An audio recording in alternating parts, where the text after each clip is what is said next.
Esto es Café con Piquete, un café donde nada humano nos es ajeno.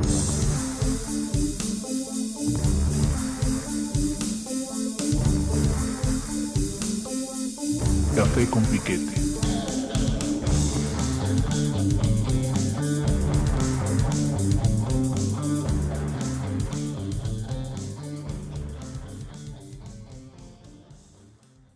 Hola, ¿qué tal? ¿Cómo están todos? Muy buenas tardes. Es para nosotros un enorme gusto nuevamente estar con ustedes en esta sesión más de Café con Piquete en la segunda temporada.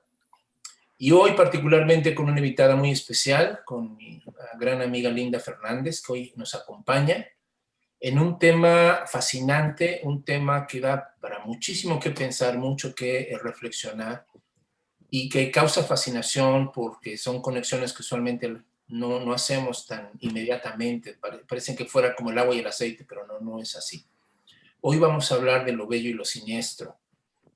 Entonces voy a pedirle, como ustedes verán, nosotros mismos estamos representando ahorita lo bello y lo siniestro. Aquí está Linda, que es lo bello, y de este otro lado está como lo más siniestro de este desmadre, ¿no? Entonces voy a pedirle que se presente y nos diga qué onda, ¿no? A qué se dedica, qué hace.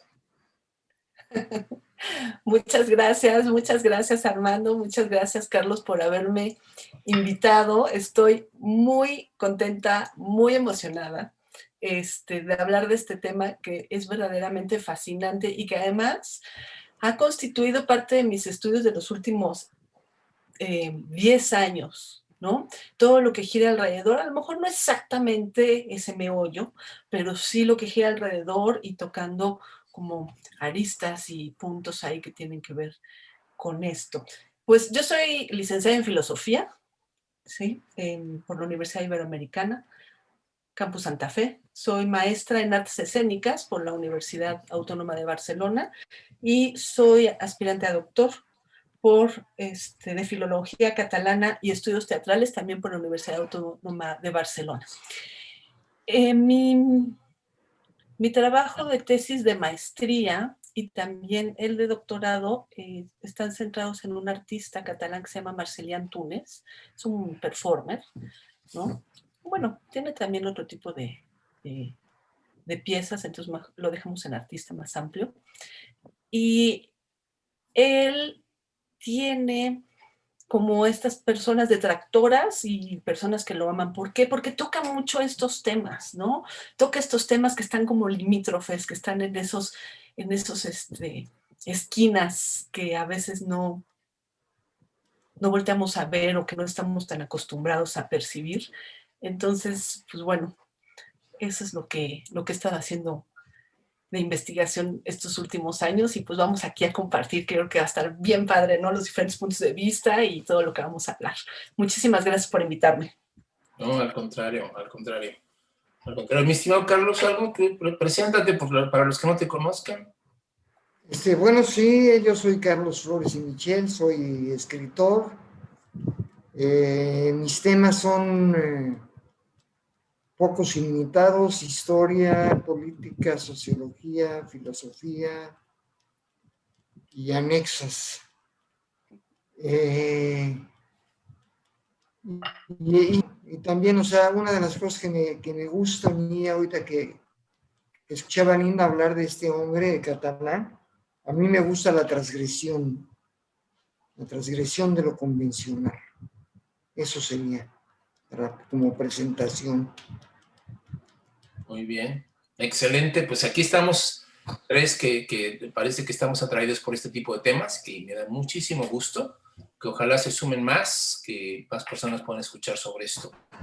Quisiéramos nosotros empezar planteando el asunto de, antes que entrar directamente al tema de lo siniestro, plantear más o menos las líneas generales de cómo fue concebida la belleza desde un principio y cómo la belleza, esta definición, digamos, más convencional, más típica, más clásica de belleza, parecía como que excluía de sí misma todo lo otro, lo feo, pues por oposición a lo bello, ¿no? Ustedes saben que en el ideal grecolatino la belleza era siempre vista como armonía, como proporción, como orden. Aún para los renacentistas la belleza estaba asociada a la luz, a la claridad, ¿no? a la proporción. De suerte que todo lo otro que no estuviera proporcionado, todo lo otro que no tuviera forma, es decir, todo lo informe o lo monstruoso o lo, digamos, lo que salía, digamos, de esos límites convencionales, diría Nietzsche, ¿no? Apolíneos, ¿no? De la forma, del orden, quedaba fuera del arte. Tal vez los mitos podían tocarlo, pero ni la filosofía ni aparentemente el arte tocaban estos aspectos limítrofes, como decían antes mis compañeros, ¿no? Estas figuras más oscuras, demoníacas, brutales, terribles, o recónditas, ¿no?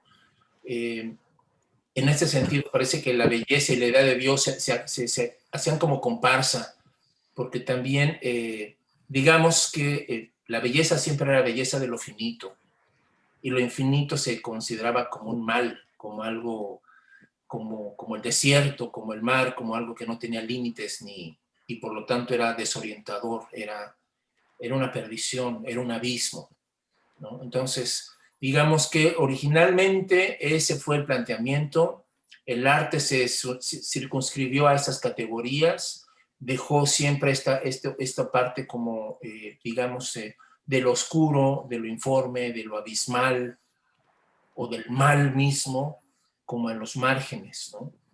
Quedaron al margen del pensamiento religioso, quedaron, ¿no? En términos teológicos, ¿no? Por ejemplo, el cristianismo hizo mucho énfasis en que el mal no podía ser pensado en Dios. Entonces, de la misma manera, la belleza excluía, marginaba formas como lo feo, lo deforme y otro tipo de cuestiones, ¿no? Entonces, digamos, esa es como la entrada, ¿no? Probablemente esa influencia todavía la tenemos muchos de nosotros, por los cuales nos cuesta trabajo asociar lo siniestro y lo bello, ¿no? No sé, Linda, ¿cómo ves?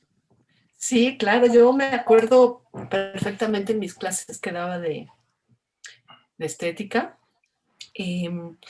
que era difícil, ¿no? Para los estudiantes a veces como entender que lo bello o lo estético, para no hablar de lo bello, puede encontrarse en cosas que a lo mejor no son bellas o que no consideramos bellas, como lo que clásicamente, que viene desde los griegos, como tú bien decías, es lo bello, ¿no? Y empezamos, por ejemplo, desde la Coatlicue, ¿no? Que además fue enterrada, porque llegaron los españoles y dijeron, ¿qué es esto? ¿No? Cuando en realidad no es ni siquiera un demonio, es una diosa, ¿no? Ella es la diosa de la fertilidad. Entonces, enfrentar a los estudiantes a esta imagen de la Coatlicue y decirles, ¿dónde está lo bello? Encuéntralo, míralo con esos ojos, a veces era como difícil. Y entonces yo creo que es interesante entender que nos han enseñado a reconocer como cierto tipo de cosas, ¿no? En las personas, en el arte, ¿no? Sí. Y otro tipo de cosas no. Pero yo creo que ya poco a poco se ha estado abriendo esto y hay toda una corriente que viene empujando muy fuerte como a sacar esto a la luz, por decirlo de alguna manera, sí. ¿no? Sí.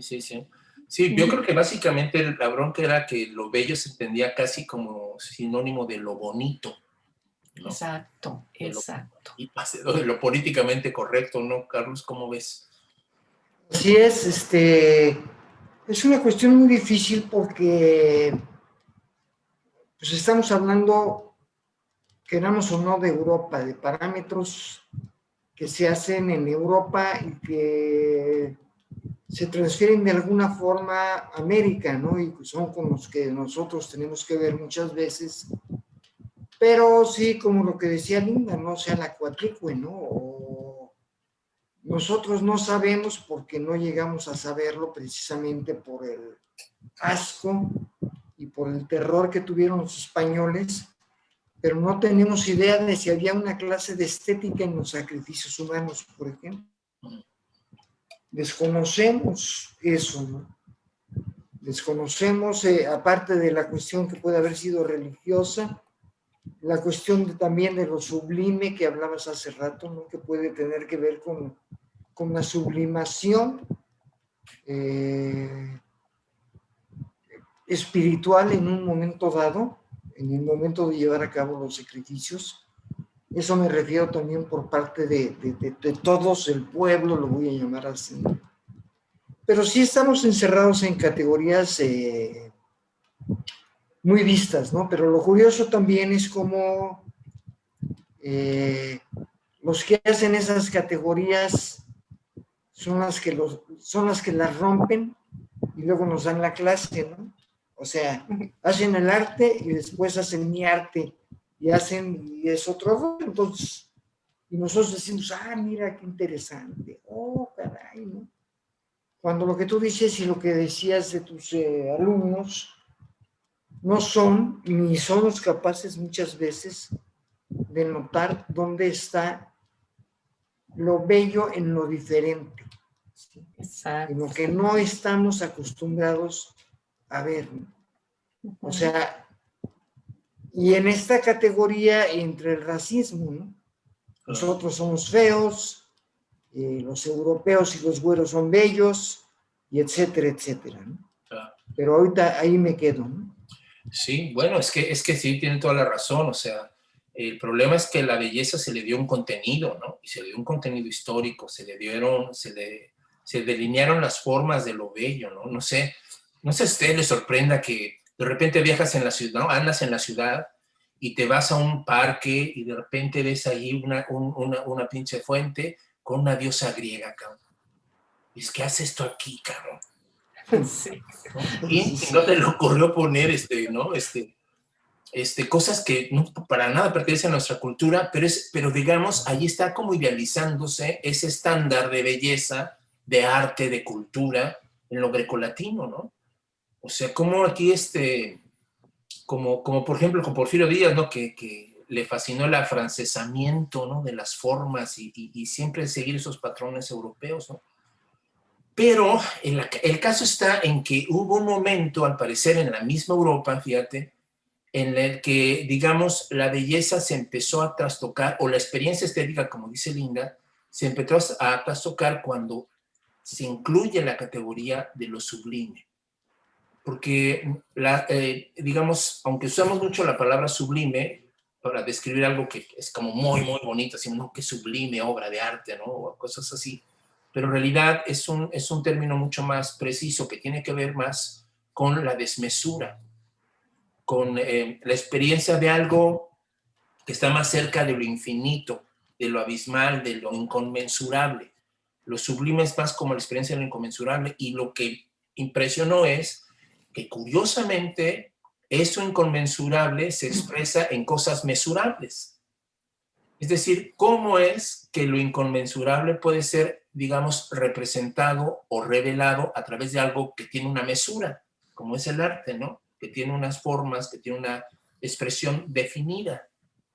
Entonces, allí lo que muchos empezaron a descubrir es que, digamos, el arte sublime o la categoría de lo sublime podía llevar más lejos al arte y al artista hacia experiencias que estaban más ligadas, por ejemplo, digamos, a formas racionales mucho más complejas, algo más complejo que la mera observación de formas sensibles, ¿no? Lo sublime rompía con eso, iba hasta lo matemático, lo infinito, la misma idea de Dios, o sea, muchas otras categorías empezaron a entenderse ya no de manera negativa como antes, sino como algo positivo, un infinito positivo, un infinito que seduce, que atrae, ¿no? Y que también, como dirían algunos, da mucho miedo. Y es allí cuando quiero plantearles esta cuestión, ¿no? De lo que cuenta Kant allí en una de sus obras, que dice él: se puede hacer arte de cualquier cosa, menos de lo asqueroso. Porque lo asqueroso bota, digamos, al espectador al no poderse quedar a contemplar algo que le resulta como algo totalmente repulsivo. Es decir, como si la categoría del asco fuera algo anterior a la razón, o ni siquiera una categoría racional, sino casi biológica o instintiva, algo que nos viene a un límite de otro lado que no es el mero condicionamiento, digamos, cultural. El asco pareciera entonces que nos está mostrando que hay otro tipo de conexión entre nosotros y el mundo, que no es meramente racional, y que somos capaces de experimentar lo asqueroso. Pero la pregunta es, y con esto, ¿no?, la planteo para todos nosotros, ¿no? ¿Es posible entonces, como dice Kant, que el asco sea el límite de la representación estética? ¿O al revés, es la gran provocación para que esos límites empiecen a trastocarse, empiecen a moverse, ¿no? Como queriendo incluirlo también, ¿no? Como queriendo incorporar también estas experiencias a la representación. ¿Cómo ven? Claro, yo lo que creo ahí, es que quiero decir tantas cosas, pero vamos a ordenarnos. Yo lo que creo ahí es que lo sublime y quizá lo siniestro también, o seguramente lo siniestro también, rompen estos límites, ¿no? Estos límites a los que estábamos acostumbrados y llegan a una profundidad de otro nivel. Entonces, el asco, dice Kant, ¿no? El asco ya es ahí el límite y de repente nos damos cuenta que no. Les voy a contar nada más de Marcellí, que es a quien yo he estudiado muchos años. Marcellí tiene un contexto rápidamente en donde él crece en el campo, en una granja, y sus papás tenían un matadero. Y él desde chico trabaja en el matadero. Entonces, el límite del asco de esa persona no es el mismo que el límite del asco de una persona que a lo mejor vive en la ciudad y que nunca ha tenido acceso a eso, ¿no? A ese animal que además matan en un matadero, no ni siquiera con un sacrificio o con un ritual, ¿no? Sino muy, pues ya sabemos, ¿no? Muy vastamente, ¿no? Con derramamiento de sangre, con olores, con moscas, o sea, pensemos todo este contexto, ¿no? Entonces, Marcellí en sus performances empieza a usar carne, la pudrición de la carne, los gusanos, ¿no? Y entonces sus instalaciones a lo mejor tenían que ver con esto, con el paso del tiempo y cómo se pudre algo. Y sin querer yo decir que su arte es sublime, porque no me atrevería a llegar a eso, pero sí empieza a romper este límite, ¿no? Entonces por eso digo que hay detractores, hay quien lo ama. Los detractores son los que no pueden sobrepasar ese límite, en donde dicen, yo aquí paro, no hay más, ¿no? A mí déjenme en paz. Y los otros son los que dicen, oye, me está mostrando lo que nunca había visto, o sea, me está metiendo en un museo una pieza en putrefacción, ¿no? Una carne comida por los gusanos para que yo venga y la vea. Entonces ahí los límites empiezan a traspasarse, a pulverizarse y a llegar a otro nivel. Y no nos vayamos más lejos, no sé si se acuerdan de la exposición esta que hubo de los cuerpos plastinados, ¿se acuerdan? Sí, ¿no? Entonces, en esa exposición había gente que no podía y había gente que se fascinaba. Y yo ahí sí creo que podría llegar a lo sublime, sobre todo la que estuvo en la UNAM, que era de un artista en donde, no sé si la vieron, que representaba, por ejemplo, a Napoleón. Entonces estaba el caballo y estaba ¿no? Todo esto plastinado, todos estos cadáveres plastinados. Y tú estás enfrente de estos cadáveres diciendo, ¿cómo puedo yo sentir esta emoción, esta vivencia artística, estética, enfrente de cadáveres cortados, ¿no? Porque había unos que estaban cortados prácticamente, rebanados, para ver los diferentes estratos o de la piel y de los músculos. Y entonces ahí se empiezan a romper esas barreras. Y entonces lo que dijo Kant, pues ya se quedó muy, muy atrás, ¿no? O sea... Sí, una ingenuidad racionalista seguramente, Carlos. Exactamente. Sí, efectivamente,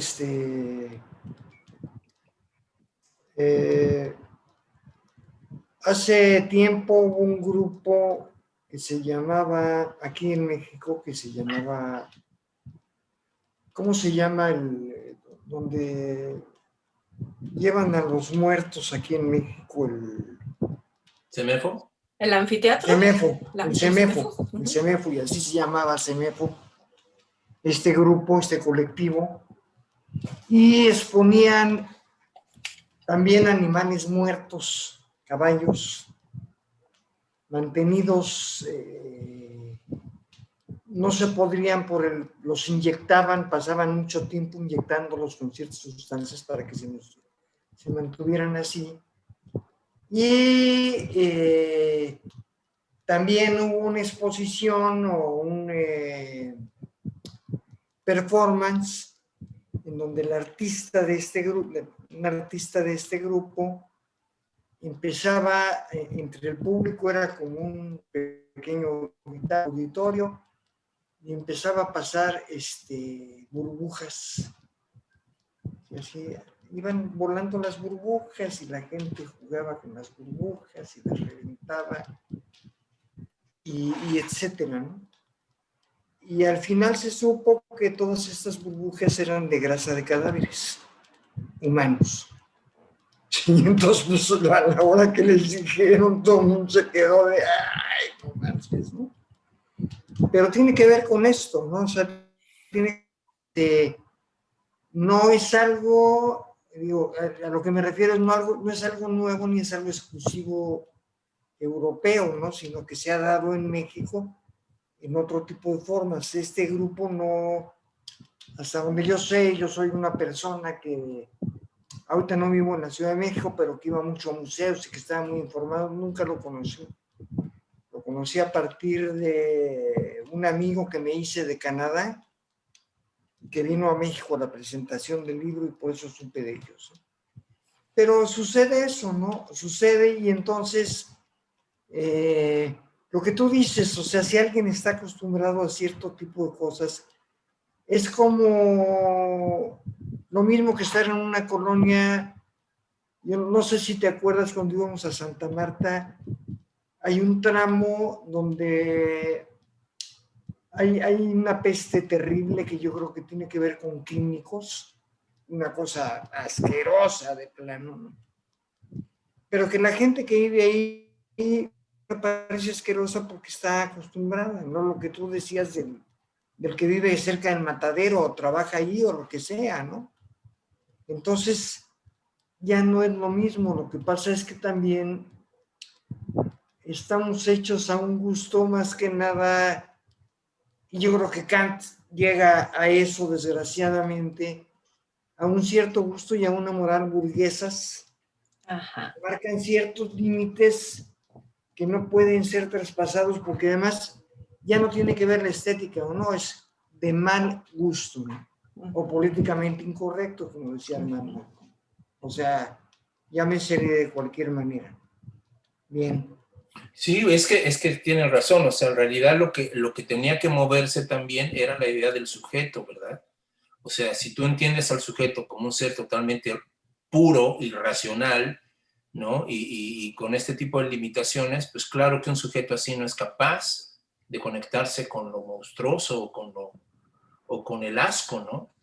Pero, pues poquitito después de estas especificaciones de Kant, pues sale Baudelaire con un soneto llamado Carroña, donde él hace una descripción, ¿no? de un animal que está pudriéndose al lado del camino, y hace hasta la comparación, ¿no? De si su novia el día que muera y también se va a pudrir él, ¿no? O sea, y los gusanos le van a besar las manos a su novia y se avientan unas cosas ahí tremendas, ¿no?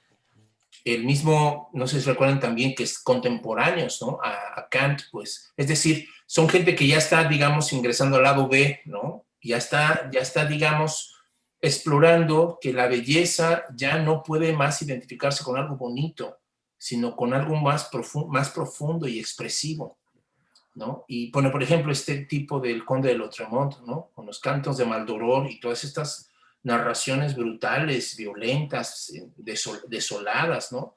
Donde pues, no es el sujeto kantiano, ¿no? El que hace los cantos de Maldoror, ¿verdad? Es otra cosa, ¿no?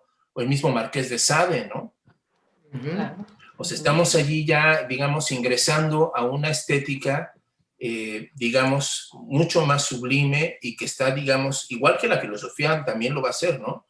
Que va a tocar con los linderos de la locura, con los linderos de lo irracional, con los linderos del propio mal, ¿no? De diferentes formas. Y entonces, yo creo que es allí cuando entramos ya propiamente a la categoría de lo siniestro, ¿no? A esa digamos, experiencia. Pero aquí final algo muy interesante, no sé, a ver qué opinan ustedes, ¿no? Cuando Freud hace su ensayo sobre este punto de lo siniestro, él hace una relación muy interesante de que lo siniestro en realidad no es algo que sea, digamos, extraordinario, sino que lo siniestro es una dimensión de lo cotidiano, que es en la cotidianidad, es, digamos, en la parte sombría de lo ordinario, de lo que aparece, que siempre hay un fondo que no aparece, siempre hay un fondo oscuro, siempre hay un telón atrás, que justamente es allí lo que hace que habite lo siniestro pegadito a lo que se manifiesta, pegadito a lo visible, ¿no? Es un poco como los niños, ¿no? Que de repente estás en tu cuarto, ¿no? Para dormir, y te asomas debajo de la cama a ver si no hay algo, ¿no? Porque lo siniestro no está en la otra galaxia, lo siniestro está debajo de la cama, está en el closet, está debajo de las escaleras, está en el patio oscuro, ¿no? Está, digamos, mucho más próximo, ¿no? De lo que nosotros quisiéramos creer, ¿no? De lo que quisiéramos reconocer. No sé cómo ven esto. Linda, por favor. Pues mira, yo estaba ahorita recordando que sí es de lo que tú estás hablando, pero me voy a permitir dar un giro para ir rodeando y a ver si podemos llegar al centro, porque es un tema complejo y apasionante. Entonces voy a dar un giro más externo. Me acuerdo que en la universidad, en mis clases de estética, me dieron la clase de lo sublime, que me parecía un tema muy difícil de comprender. Me acuerdo del ejemplo que dio el maestro. El maestro dijo, para lo sublime, imagínense que hay una erupción volcánica. Vamos a pensar, no sé si lo dijo así exactamente, pero vamos a darnos unas licencias, ¿no? Entonces, pensemos que estamos en las faldas del Popocatépetl y hace erupción el Popocatépetl. ¿Cuáles son los sentimientos, no? ¿Qué sentimiento tendríamos? Les pregunto. Pues sí, de asombro, de algo más allá de lo posible y de algo sublime, o sea, por su propia espectacularidad o por su forma, no lo sé, ¿no? Pero estoy hablando que estamos en las faldas. Sí, claro. ¿En las faldas? Ajá. No, pues entonces córrenle.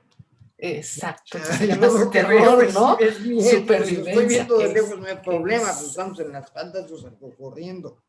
Es siniestro. Exacto. Exacto. Pues ahí va. Entonces, si estoy en las faldas, es córrele, supervivencia, terror, miedo, preocupación, angustia, no sé, todos estos sentimientos. Y luego nos decía, bueno, ¿y qué pasa si estás en un palco, ¿no? A lo mejor con tu copita de champán y estás viendo cómo hace erupción el Popocatépetl, ¿no? Y estas luces y cómo las piedras salen a kilómetros de distancia y cómo cae la lava. Entonces, ahí ponía él, que como tú bien decías, Carlos, ahí es lo sublime, ¿no? Es esta fuerza de la naturaleza incontrolable, mortal, destructiva, ¿no? Peligrosa, que la puedo ver desde este sitio controlado, no desde la tele, ahí no, o sea, porque ahí sí se pierde la emoción, o sea, la emoción es estoy suficientemente cerca, pero no tan cerca como para que me pueda pasar algo, ¿no? Yo de verdad, fue tan impactante el ejemplo y tanto me hacía ruido en la cabeza la categoría de lo sublime, que lo he seguido repasando todos estos años, repasando, para de verdad encontrar qué es para mí lo sublime. Porque les he de decir que cuando tuve que hacer el trabajo para presentar sobre otro ejemplo de lo sublime, me reprobó. Entonces me quedé ahí, ¿no? Desgraciado. Porque seguramente lo hice mal, es que es una categoría que no es muy fácil, porque no estamos acostumbrados a acceder a eso. Nos da miedo.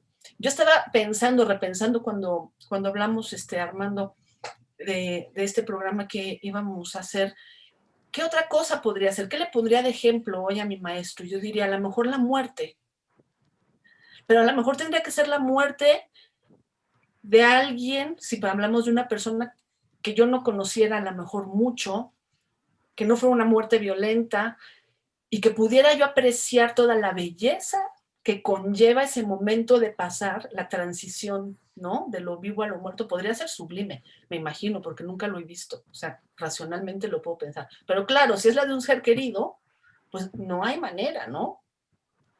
Entonces, yo he buscado como muchos ejemplos de esto, y yo creo que es toca la frontera siempre, toca la frontera en donde puede ser una cosa tremenda, devastadora, aterradora, pero si lo ves desde otro punto de vista, entonces es sublime, ¿no? Entonces ahí le voy dando la vuelta un poquito, no sé qué opinan ustedes. Sí, yo creo que son percepciones, ¿no? Yo no creo, bueno, no lo sé, pero cuando yo he sentido algo así, yo podría decir que son sensaciones que en un momento dado yo no puedo definir de una manera racional. Y que en momentos en que yo he tenido miedo porque siento que puede haber algo terrible ahí, en la sombra o donde sea, hay veces que me pegan esas cosas. Yo tengo una sensación de lo siniestro, que es sublime a la vez, porque es una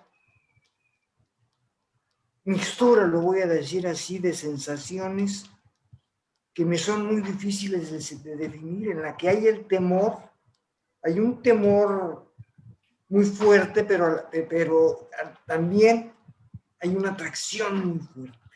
Uh-huh. ¿Sí?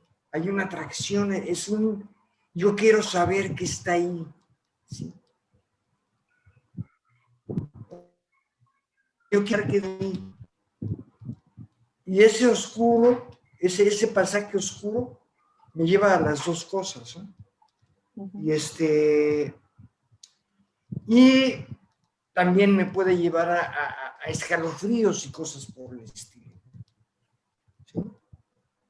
Pero por eso hablo de sensaciones, más que de cuestiones racionales. Después puedo darle una explicación o una interpretación, pero eso es otra cosa. Sí, seguramente en el momento, perdón. No, ya. Sí. Seguramente en el momento tiene uno que distanciar, porque la razón no permite, muy probablemente, el goce y el sufrimiento de lo sublime. Sí, porque yo creo que es eso, tiene que ser goce y sufrimiento. Por ejemplo, en el ejemplo de la erupción del volcán, si entra la razón ahí cuando estamos viéndolo desde lejos, digamos, si estamos pensando que abajo hay un pueblo, las faldas, donde hay niños, donde hay mujeres, donde hay ancianos, que les está cayendo la lava, entonces ya, ese pensamiento no puede, lo sublime no puede aflorar, ¿no? Entonces tiene que haber un distanciamiento de lo racional para poder dejar entrar eso, y sí sabes todo lo terrible que conlleva ese acto, pero al mismo tiempo puedes apreciar la belleza. Entonces ahí sí hay lo claro y lo oscuro, la belleza, el terror, el asco, ¿no? Como tú dices, Carlos, una mixtura ahí, una mezcla a la que no estamos acostumbrados porque por muchos años ha sido todo como muy directo, muy lineal, ¿no? Esto es lo bello, proporcionado, ¿no? Luminoso. Entonces, todo lo que es monstruoso, desproporcionado, que sale de la regla que han impuesto, ¿no? Entonces ya no. Entonces, no tenemos a lo mejor, no sé, esa capacidad muy desarrollada. Sí, no. Fíjense que hay otro sentimiento que también está muy ligado a eso, sobre todo en la naturaleza. Digamos, porque el ejemplo que te puso el maestro de poner lo sublime en la naturaleza, digamos, es como muy contundente, ¿no? Lo sublime en la naturaleza lo puedes ver en esos, así, o no sé si ustedes recordarán esas películas que a todos nos dejaron impresionados por los efectos de los tornados. ¿no? Y de los huracanes, los terremotos, o sea, todo ese tipo de manifestaciones desmesuradas, inconmensurablemente potentes de la naturaleza, tienen que ver con este sentimiento, ¿no? Pero les decía, hay otro sentimiento que está ligado a eso también, que es el del vértigo. ¿No? Esto que decía Carlos de la atracción y repulsión que te genera la altura, ¿no? Se acordarán de la película de Hitchcock, no sé, o si la vieron, claro, ¿no? sí, Justo es ese juego tan canijo, ¿no? que maneja este hombre, pero además es interesante que la altura, digamos, afecta y te mueve y te provoca, no si la miras de abajo hacia arriba, ¿no? Sino siempre es de arriba hacia abajo cuando te asomas, ¿no? Cuando Claro. sientes que te jala el abismo, ¿no? Que te jala ¿no? Esa sensación de mareo, de perder la estabilidad, de terror, ¿no? No sé si han visto también escenas de gente que quiere cruzar puentes así como colgantes súper altísimos y entras como en crisis y se privan ahí, se agarran de una forma tremenda, ¿no?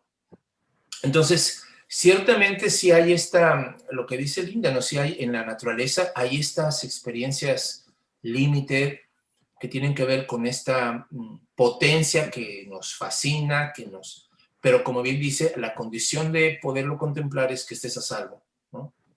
Porque si sientes que te va a matar, ¿no?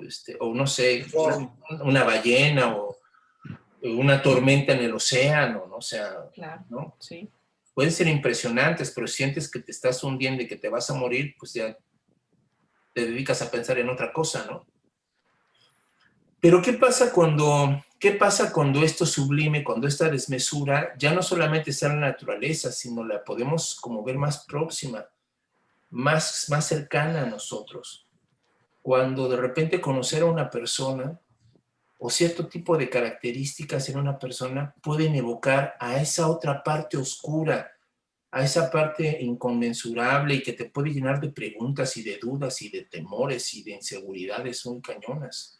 Por ejemplo, Freud hablaba de que usualmente las personas con mutilaciones o las amputaciones pueden tener esa sensación como de una experiencia muy, muy fuerte, ¿no? Es decir, que tú veas a alguien que le han amputado un brazo, las piernas o alguna parte de su cuerpo, te genera una sensación siniestra, probablemente porque te estás imaginando las historias que hay detrás, ¿no? O cómo fue que perdió su mano, sus miembros o lo que sea, ¿no?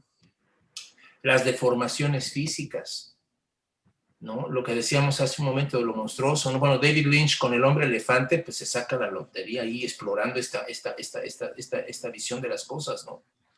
Entonces, hay algunas cuestiones que tienen que ya ver más no con la naturaleza, sino con nosotros mismos, probablemente con estas cuestiones como más inconscientes, donde lo siniestro se acerca mucho al terror, se acerca mucho al espanto, al pavor, ¿no? Que ciertas cosas nos pueden generar un desasosiego muy grande, ¿no?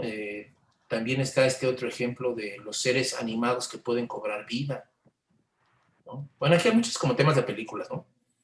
Es decir, cómo la literatura, las películas o la literatura de terror saca provecho digamos, de este catálogo de lo siniestro, ¿no?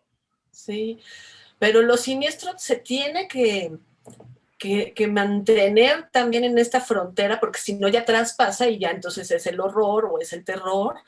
Pero además históricamente, por ejemplo, esto que dices de los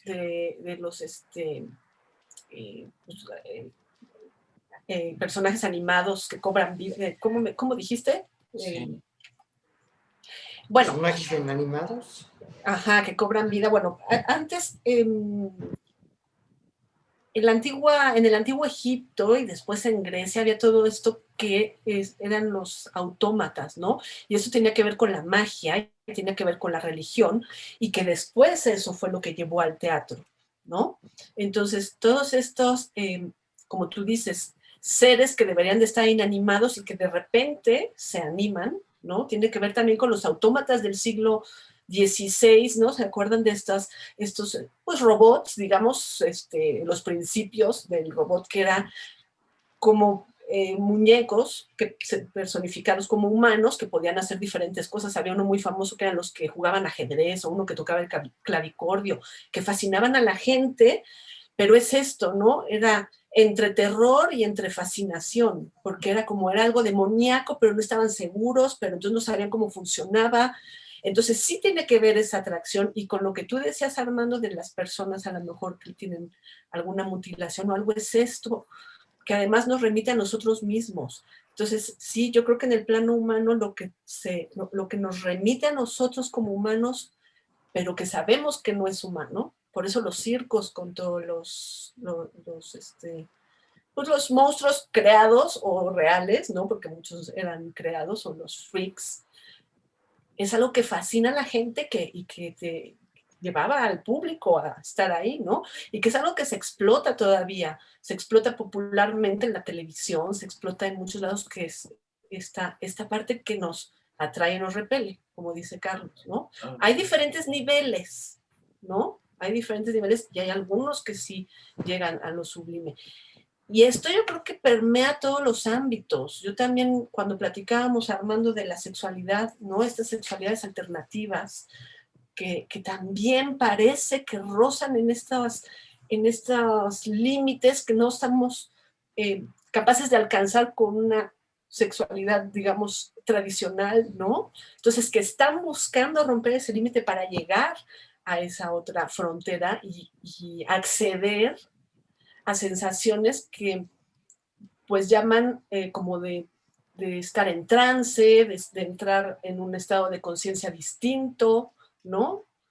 Que se podrían catalogar como sublimes, que también es otra vertiente muy interesante, claro, que se podría explorar, ¿no? Claro. La misma imagen del hermafrodita, ¿no? Exacto, sí. ¿No? Es así como, ¿no? Tremendo, ¿no? ¿Cómo ves, Carlos, ahí esos catálogos siniestros, man? Yo creo que, bueno, el catálogo de los siniestros es muy amplio, ¿no? O sea, yo creo que hay personas que sin necesidad de carecer de un miembro o ser amputados, tienen algún aspecto siniestro. Y de hecho, bueno, y sucede, ¿no? De repente, y en la realidad, ¿no? O sea, porque eso podemos verlo en las películas o en novelas, pero se hacen leyendas acerca de ellos, ¿no? Se hacen leyendas, se hacen cuentos, se hacen chismes, se hacen una serie de cosas acerca de esta gente que por alguna razón es siniestra y o repulsiva también por alguna razón, aunque no exhiba físicamente alguna cuestión para ser repulsivo, o sea, no tiene mucosidades o qué sé yo, ¿no? Aves de mal agüero, ¿no, Carlos? ¿Perdón? Se le llamaban aves de mal agüero, ¿no? Se le pueden llamar aves de mal agüero, pero que tiene que ver mucho con el inconsciente también. O sea, todo esto tiene que ver con el inconsciente, porque en esas personas nos estamos viendo como un espejo negro, ¿sí? En el que no nos queremos reflejar, porque nosotros no somos eso, porque ya ni siquiera es ese. Nosotros huimos de eso, ¿no? Nos hacemos a un lado, ¿no? O sea, no queremos contagiarnos de lo que este personaje carga o lleva, ¿no? Y eso es una parte muy dura, muy difícil y muy cotidiana. Y es de lo que tú decías, cotidianamente estamos cargando lo siniestro, porque además lo tenemos adentro. Ese es el problema, lo reconocemos porque lo tenemos adentro y es algo que nos asusta, porque es una parte de nosotros. Y eso lo hace todavía más terrible, ¿no? Sí, sí. Porque si de repente asomas en el espejo y te ves como el tipo ese que no puedes ver, pues se acabó, ¿no? O sea, estás acabado, ¿no? por una situación, las diferencias. Fíjate que ahí estás tocando otro que me viene a la mente, otro ejemplo de lo siniestro, cabrón, el doble. El doppelganger. Sí, el doble, sí. ¿Cómo ves, Linda? ¿Te han dicho, oye, tú tienes una doble, tienes una gemela, te vi en otro lado? ¿No? No sé si me lo han dicho, pero bueno, pues es algo que se oye mucho por ahí. Pero más allá de ese doble, que también podría ser muy siniestro encontrarte, fíjate que una vez me pasó, pero bueno, eso es otra historia. Y sí fue una experiencia muy siniestra. Cuando era niña encontré una mujer que se vino a acercar a mí y hace cuenta que era muy parecida a mí, pero yo era niña y ella era una mujer adulta, ¿no? Pues sí, fue una experiencia siniestra. Ahora que lo dices, mira, me vino ahorita así, ya no me acordaba. Fue una experiencia siniestra que además todavía la sueño a veces, después de tantísimos años, todavía sueño a esta mujer, cómo se me acerca, porque además me ponía la mano en la cara y me decía, mi lado izquierdo, tu lado derecho es mi lado izquierdo. Que vino mi mamá y me quitó de allí, ¿no? Entonces fue la conversación de días y días, de diciendo, ¿y esta mujer de dónde salió? ¿Y por qué? Y se parecía a ti, y qué raro, y qué te decía, ¿no? Pero bueno, esa es otra historia siniestra. Sí, ese enfrentamiento con ese doble tuyo, que a lo mejor, en este caso era mayor. Dime, Carlos, dime, ¿qué pasó? No, termina, por favor. Perdón, creí que habías acabado. Bueno. Nada más ese enfrentamiento de este... Es que se congelan un poquito las imágenes, pero sí que concluye, Linda, si gustas. ¿Voy? Nada más eso, ¿no? Que sí es algo muy,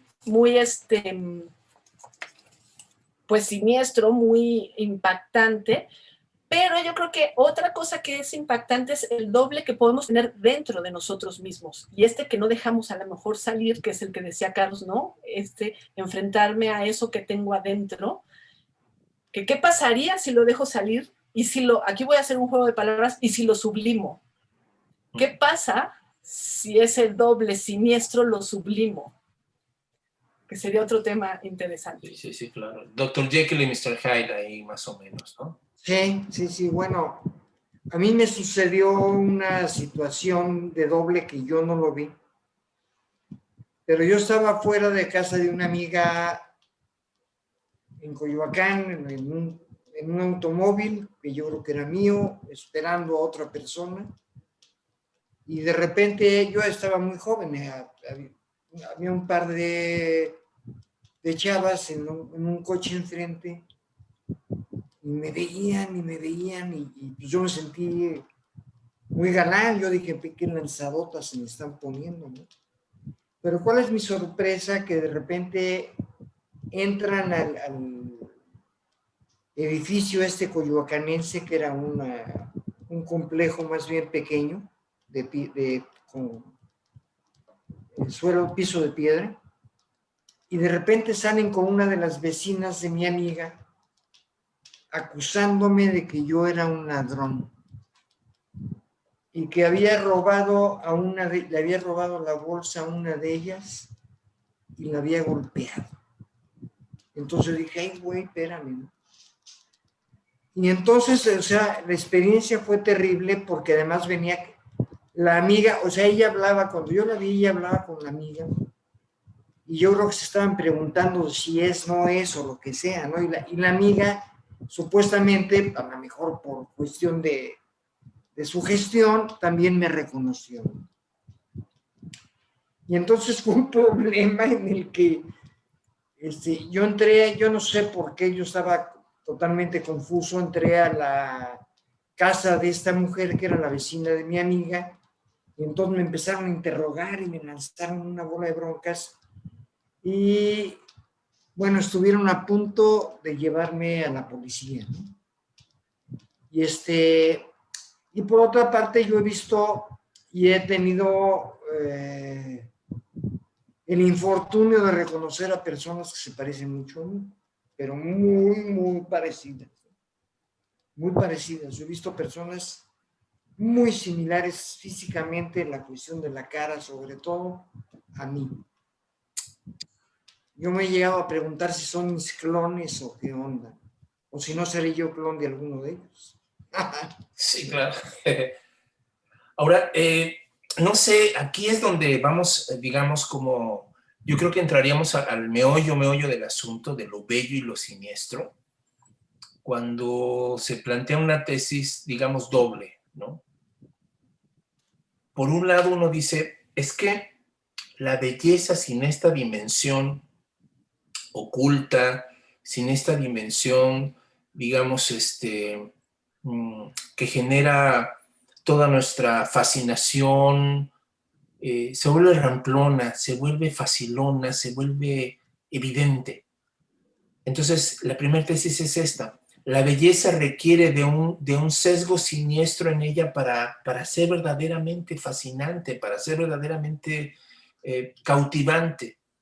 O sea, lo que nos cautiva de la belleza no solamente es lo que se muestra, sino lo que, como en el erotismo, también lo que no se muestra, ¿no? Es decir, la belleza más robusta, más honda, tendrá siempre que mantener una conexión con lo siniestro.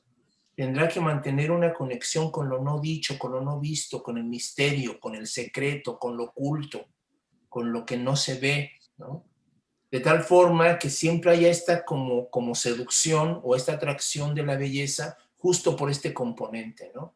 Sin ese componente la belleza sería algo muy domesticable, muy facilón, muy, digamos, muy manoseable, ¿no? Tesis 1, no sé qué opinan de esto. Sí, yo estoy de acuerdo.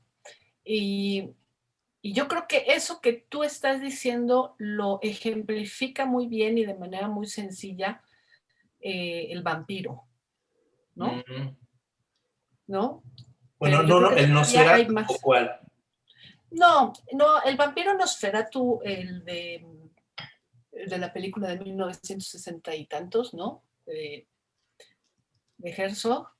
Yo creo que no tanto ni la más nueva, sino más bien este vampiro más romántico, que es este vampiro, vamos a ponerlo como el de Entrevista con el vampiro, o este vampiro que es este guapo, seductor y siniestro, porque tiene ese lado oscuro, ¿no? Claro, Que claro. va a salir. Creo que es la manera más sencilla de explicar esto que tú estás diciendo, pero yo creo que hay más a fondo. Esa es como la manera de digamos, divulgarlo, ¿no? Y que ha sido una muy popular, pero yo creo que hay más trasfondo en eso, pero sí, estoy de acuerdo con lo que estás diciendo, ¿no? La belleza sin esta otra parte, pues acaba siendo muy, pues no te atrae, te cansa, ¿no?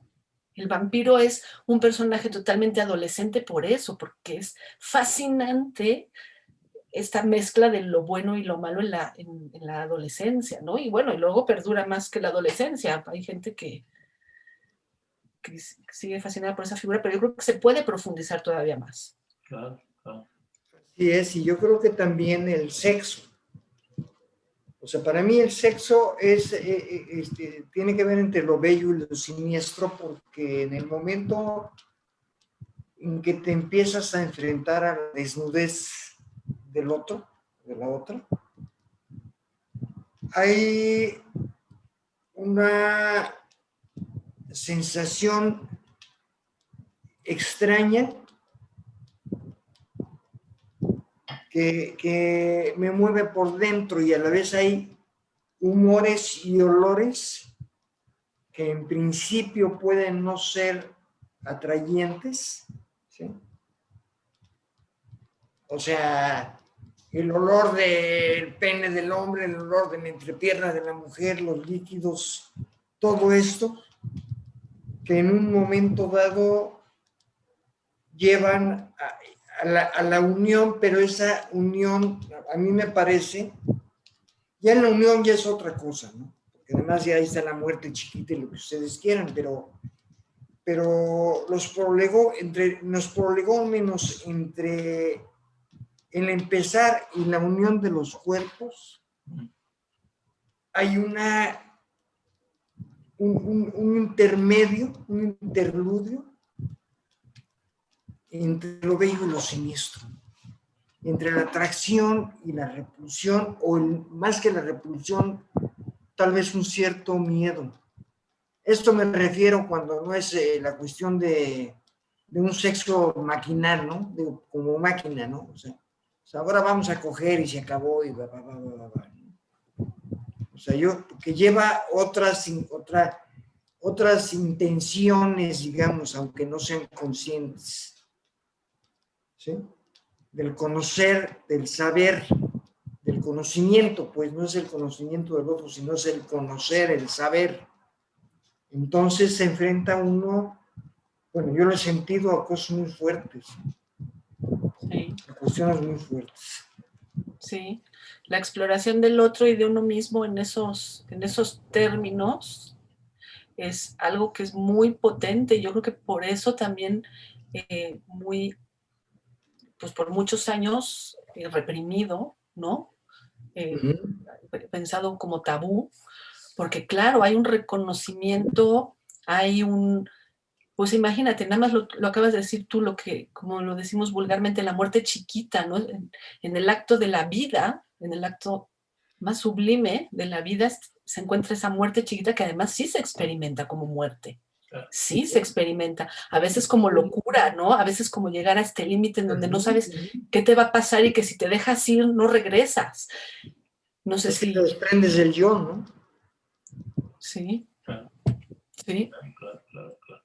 Claro, bueno, ahí estaba yo, fíjense, pensando en, por ejemplo, la manera como el cisne negro, la película, también, ¿no? Que hace esta conexión tremenda entre lo bello y lo siniestro, ¿no?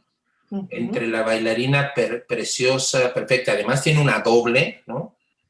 Tiene una encarnación muy, muy, muy peculiar, pero, por ejemplo, entre sus pies y su rostro, ¿no? Sus pies todos deformes, ¿no? Brutalizados, heridos, lastimados, ¿no? O sea, cuando ella se quita sus zapatillas, esas dices, qué cosa más tremenda, ¿no? Y eso es justamente, digamos, para que ella pueda ser admirada, deseada, es lo que no tiene que aparecer en escena, sus pies deformes, ¿no? Pero sin esos pies deformes ella no sería quien es. Exacto. ¿No? Y entonces, la otra tesis sería, a ver cómo ven ustedes esta, que le diría que es imposible, o sea, que lo siniestro se revelen como tal, así brutal, descarnado y de golpe, o sea, nos mata. O sea, toparnos con el coco nos lleva a la chingada. O sea, no puedes, o sea, lo brutal, lo bestial, lo abismal, tal cual, no puede ser experimentado. De hecho, ahí tenemos como un enorme límite en todos sentidos. Puedes hasta enloquecer, ¿no? Ahí todos los cuentos de Allan Poe, ¿no? De Lovecraft, ¿no? Explorando esa situación, hasta cómo el lenguaje no alcanza ni siquiera para describir eso, ¿no? Sí, ¿no? O hasta el Tao dice, ¿no? El Tao que puede ser pensado no es el verdadero Tao, ¿no? Dice, ¿no? Entonces, por un lado, pareciera entonces que en esta segunda tesis, lo siniestro no puede mostrarse tal cual, pero siempre, siempre va a utilizar una forma que lo evoque. Siempre va a agazaparse en algo que lo muestre, pero no lo agota, ¿no? Entonces es como una dialéctica de ambos, ¿no? La belleza requiere de lo siniestro para ser exquisita, para ser profunda, para ser abismal, pero también lo siniestro requiere de una forma que lo haga, que lo aproxime a nosotros, que lo acerque, porque de suyo nadie puede tener una experiencia absoluta de lo siniestro per se, ¿no? Es exactamente, digamos, en ese sentido que decía Carlos de lo inconsciente, el valor simbólico tan profundo de las pesadillas, ¿no? De nuestros terrores nocturnos, aún hasta de nuestros terrores como niños, ¿no? En realidad, nunca soñamos el miedo. Siempre soñamos a una mujer que nos toca, que nos persigue, que nos acosa, o siempre soñamos, qué sé yo, ¿no? Alguien que no puedes correr y que vas corriendo lentamente y que sientes que alguien te va persiguiendo, ¿no? En fin, ¿no? O animales que te atacan, lo que sea, ¿no? Pero nunca el miedo en sí. nunca lo siniestro en sí, siempre es una forma, siempre es algo que lo evoca, que lo conecta, ¿no? Las ratas, qué sé yo, ¿no? O sea, toda la pinche zoología siniestra y que ustedes gusten y manden. Pero ¿cómo ven esta otra dimensión, esta otra tesis? Lo siniestro es tal cual, inaccesible y solamente es a través de formas que nos lo dejan ver, que nos lo dejan intuir, que nos lo dejan, ¿no? Pero nunca lo vamos a poder captar a plenitud, jamás nos mata.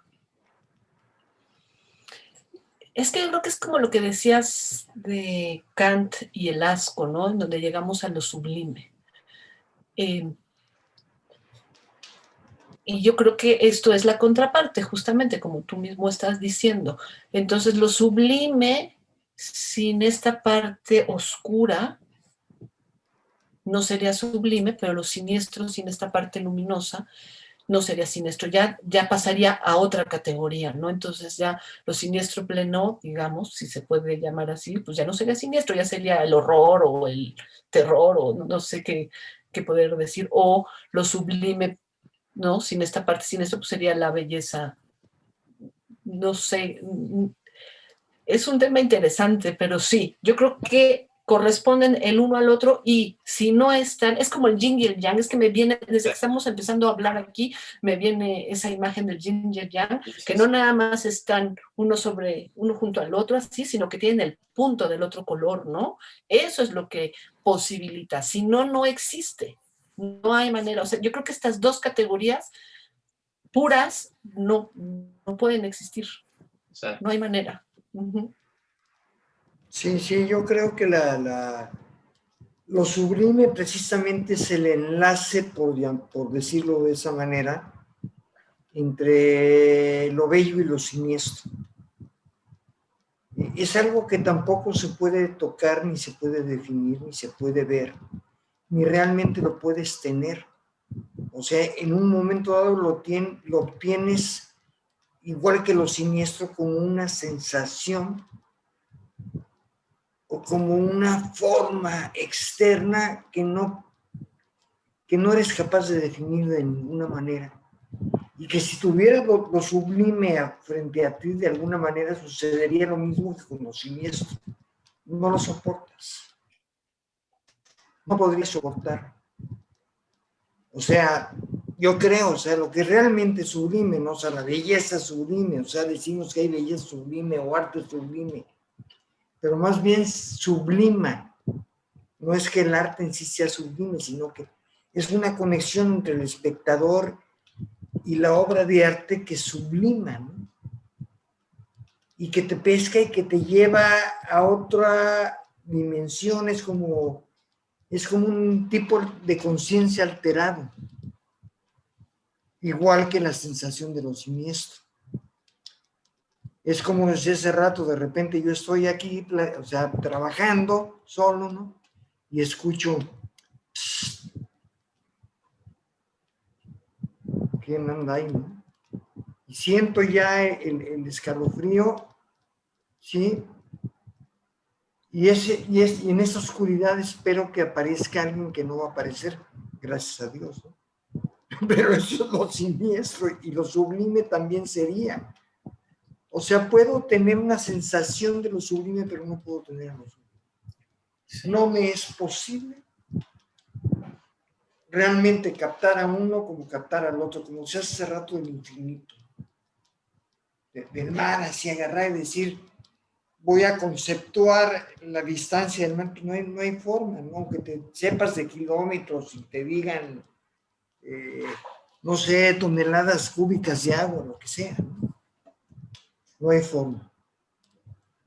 Entonces, yo creo que en lo terrible está, o sea, porque las dos dimensiones son terribles,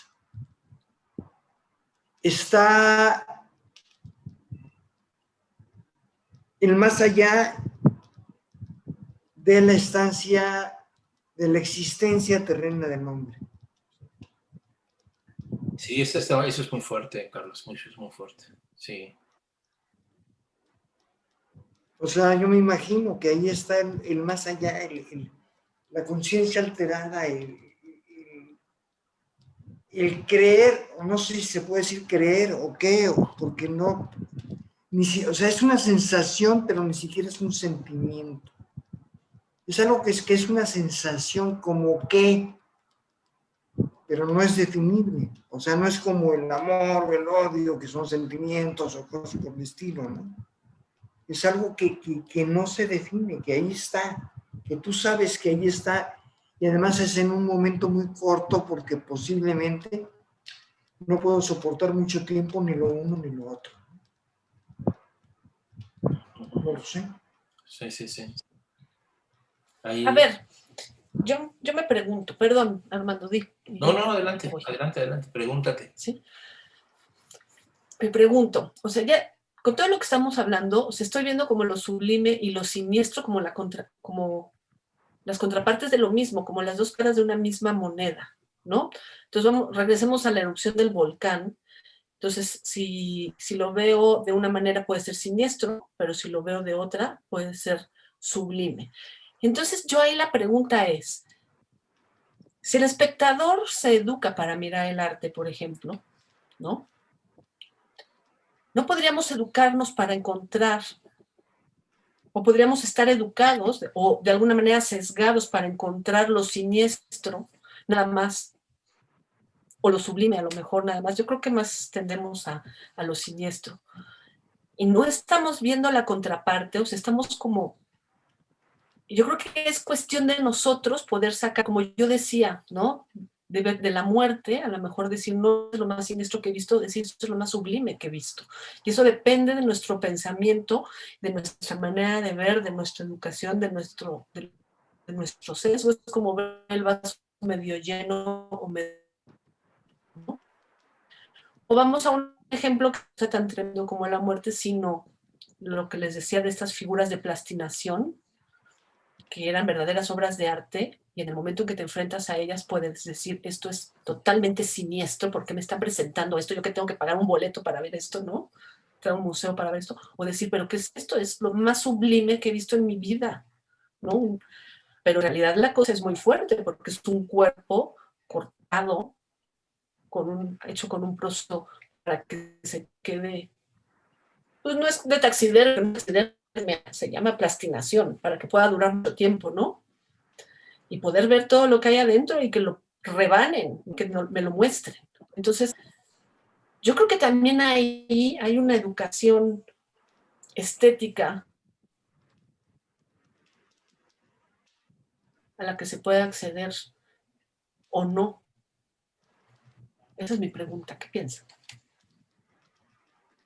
Pues sí pienso que tiene que ver mucho de educación estética, tiene que ver mucho con... es que ese es parte del problema, o sea, parte del problema de, por ejemplo, de cómo te condicionaron, por ejemplo, con el cine de terror típico y convencional, ¿no? Y cómo fueron como achatando todas las, ¿no? Todas las cosas para que embonara en un cartabón, en un formato que después pues terminó siendo hasta ridículo, ¿no? O risible. Pero sí creo entonces que si de la misma manera se puede deformar la estética de las personas a través de los medios, por ejemplo, ¿no? O a través de la sobreexposición de estar mirando el canal de las estrellas demasiado, ¿no? Y que termine dañándote, ¿no? Tus propias expectativas de lo posible, ¿no? Pues también del otro lado debiera, claro que sí, ¿no? Plantearse hasta dónde la cultura, la educación puede modelar y puede abrir el horizonte de la gente para poder empezar a percibir cosas diferentes, ¿no? Es decir, hasta dónde también, por ejemplo, la condición de que yo pueda mirar, apreciar lo siniestro, va de la mano con qué tanto yo mismo soy consciente de mi parte siniestra. O sea, justo la puedo mirar en los otros porque ya no me es tan ajeno, ¿no? Porque de repente digo, cabrón, ¿no? Como que, ¿no? Como que el efecto Lucifer está cabrón, ¿no? O sea, como que quién sabe qué haría yo en una circunstancia similar, ¿no? Entonces, digamos, yo creo que esa también es otra parte de la educación estética. Fíjense que una vez, hace muchos años, en una prepa, en la que yo di clases, hubo una especie de espectáculo, digamos, de celebración del día de la prepa, y entonces cada quien de los maestros propuso, nosotros vamos a hacer un periódico mural, ¿no? O sea, ese tipo de cosas, ¿no? Sí, Y entonces yo vi a algunos alumnos que estaban muy clavados con la onda de la pintura. Y entonces yo les dije, oigan, yo doy clases en otro lado donde van luego modelos para que ustedes hagan un retrato tal cual con modelo. No así un modelo, un desnudo. Entonces yo propuse que hubiera una modelo que hiciera un desnudo y que los más fregones de los chavos que ya dibujaran, ¿no? tuvieran su tiempo ahí para dibujar un desnudo de una mujer.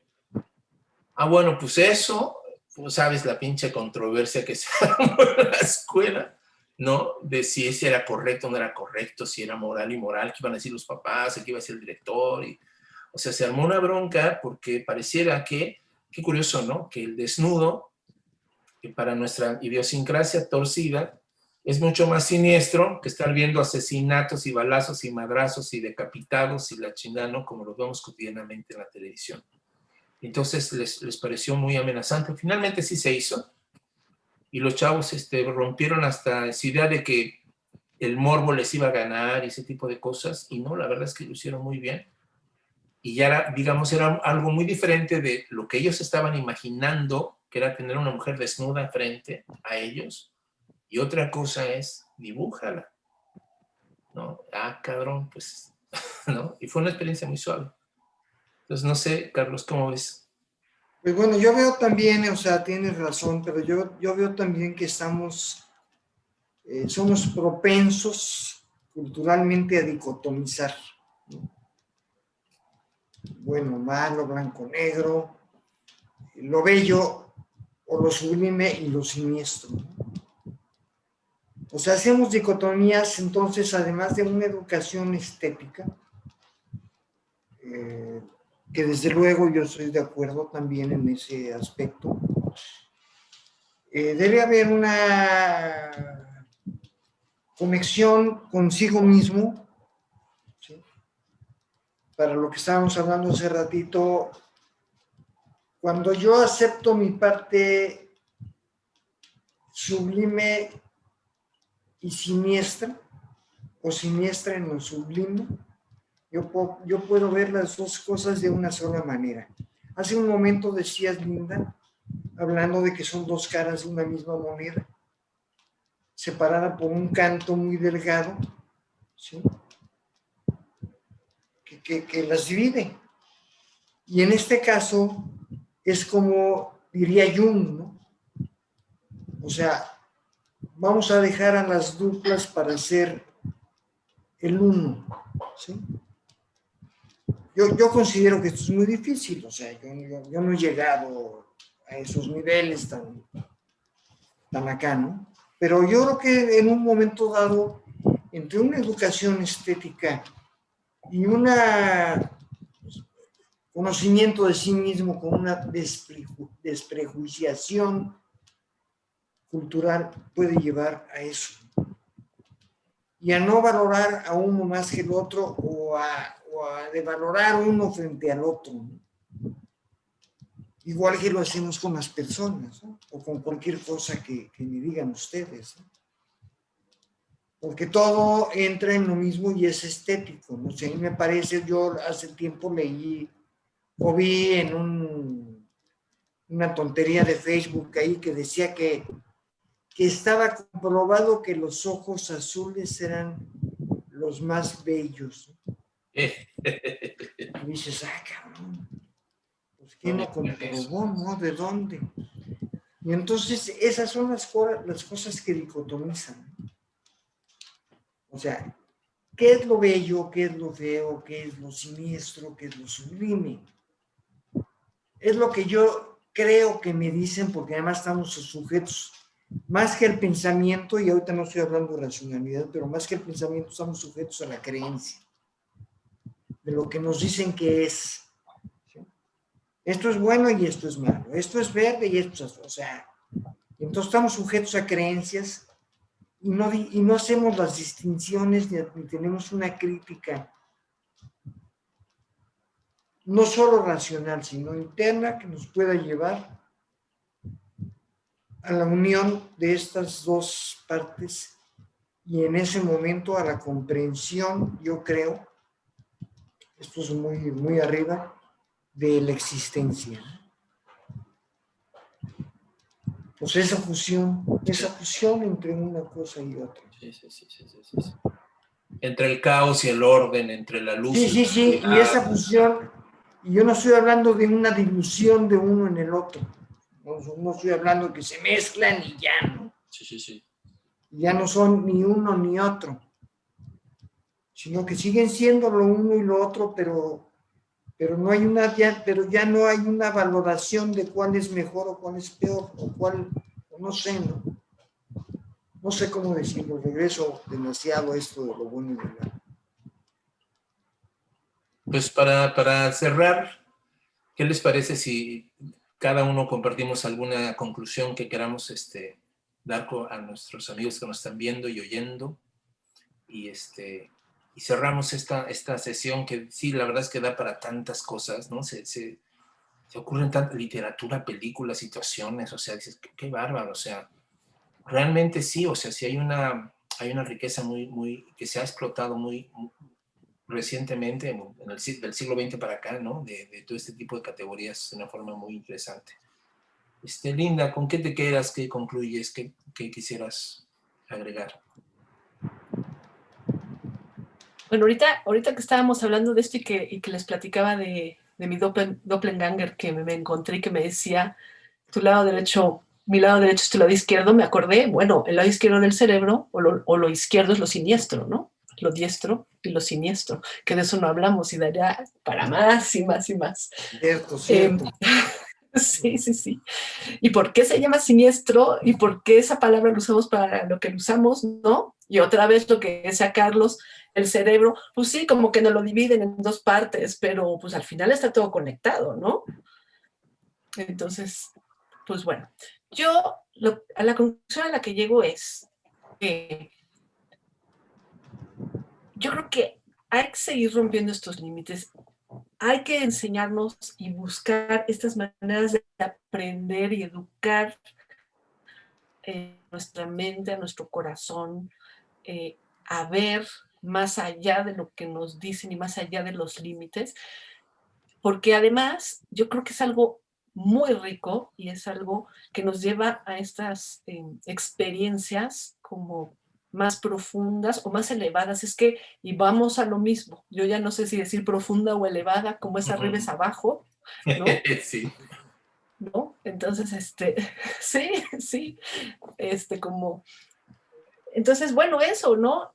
Como soltar, relajar, dejar que entren estas nuevas experiencias y a lo mejor aguantar un poquito el miedo, aguantar un poquito el sobresalto y ver qué es lo que sucede en estas experiencias estéticas, en estas experiencias naturales y en esas experiencias humanas de las que hemos hablado ahorita para reconocernos, para encontrarnos y para, obviamente, pues crecer, ¿no? Eso es a lo que yo llegaría. Me encantó esta conversación, me gustaría que siguiéramos más y más y más, porque siento que apenas arrancábamos, necesitamos más café con piquete para seguirle, pero bueno, muchísimas gracias por invitarme. Al contrario, gracias. Bueno, yo me voy con completamente sublimado con toda esta conversación porque me hizo recordar muchas cosas acerca de eso, o sea, vivencias personales para empezar, ¿no? Y experiencias y la teoría de lo que es todo eso en un momento dado que nos va a llevar a esa estética de lo amplio, ¿no? De lo que no es así ni es asado, sino es, ¿sí?